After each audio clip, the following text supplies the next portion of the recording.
Can I just ask one question? Because I was taken back by it in the opening statement when you stated that the birth mothers are met by the invisible iron fist of Tusla. No, that's a red flag straight away, you know? And you said that Tusla social workers, when they notify Tusla management about failures to comply with the national standards for children in foster care. If you were blunt and explained that, could you give me, you know, a blunt, no, reminder when I say blunt, but don't be that blunt because we are in public session, but just a blunt explanation on when you mean by an iron fist. Is it dismissive? Is it, it's not your job? It's none of your business, go away, or is it all? I will.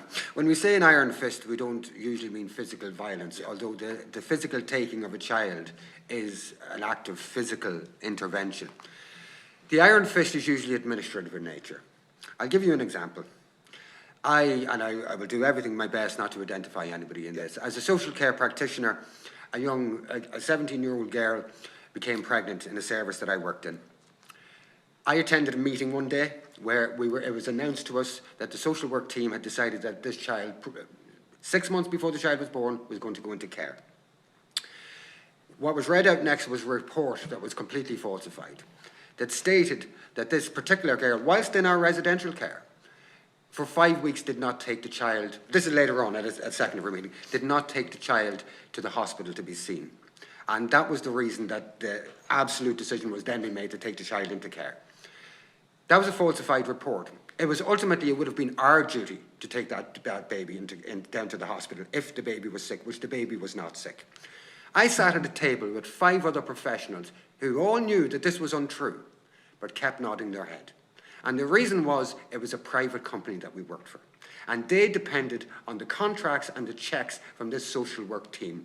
So no matter what injustice, no matter what breach of people's personal rights or law occurred, it would never be raised by professionals who had been gone through an academic process which taught them and inculcated them to raise these issues and to follow their values that they were taught in college. So the iron fist has a gentle visual about it, that it's a piece of paper quite often, but it is so damaging. Another example of the iron fist is the use of funding as an excuse for everything. We don't have the funding, that's why X, Y, or Z. Funding had nothing to do with falsifying that document. Funding had nothing to do with most of the things that mothers come to us about, and that are not measured by HICWA, because HICWA looks at statistics, quantitative data, a desktop operation, but they don't hear the genuine, horrific stories from mothers and from quite often, from fathers as well quite often. That's not, there's on both cases here. So the fist is an administrative one, and yet it can be the most damaging. If somebody hits somebody a punch in the face, you can get over that. But if somebody drags you through a court, tells lies about you, destroys your persona within your community, we have known mothers that have taken their lives because of these processes, and fathers who have taken their lives. And it is gut-wrenching to witness it. So to go through it must be something horrific. I personally was in an orphanage for 4 years, and I can tell you how that impacts, and I'm an educated and a balanced man, but how that impacts your personality development from day one until the day you die, in terms of how you feel about yourself in the world. Because you will, as a baby and as a child, you don't see that the system did this. You think your mother did this, that your mother handed you up willy-nilly, and that follows you through life. And it causes drug addiction into the future, it causes alcoholism, a lack of personal faith in the self, all of those things.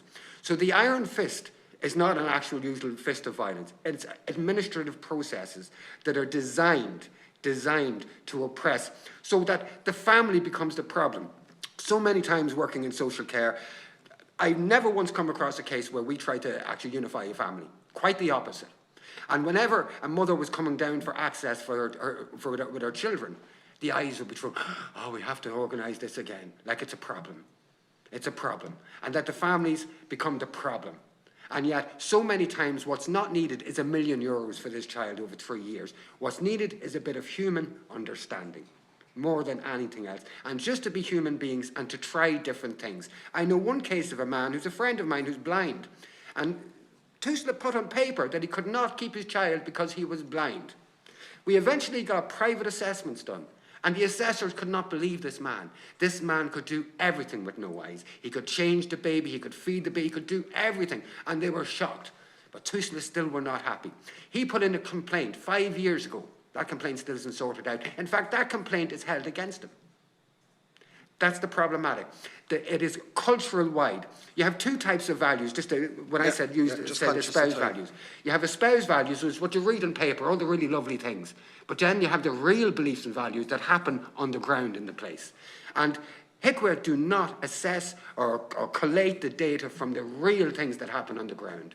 Yeah. It's a desktop operation. Thank you for your time. I thank you for your answer, and a fairly in-depth answer, I have to say. Thank you. And I always have a worry that privatisation is for profit and not for duty of care. Yeah. And it seems to be across a lot of departments. But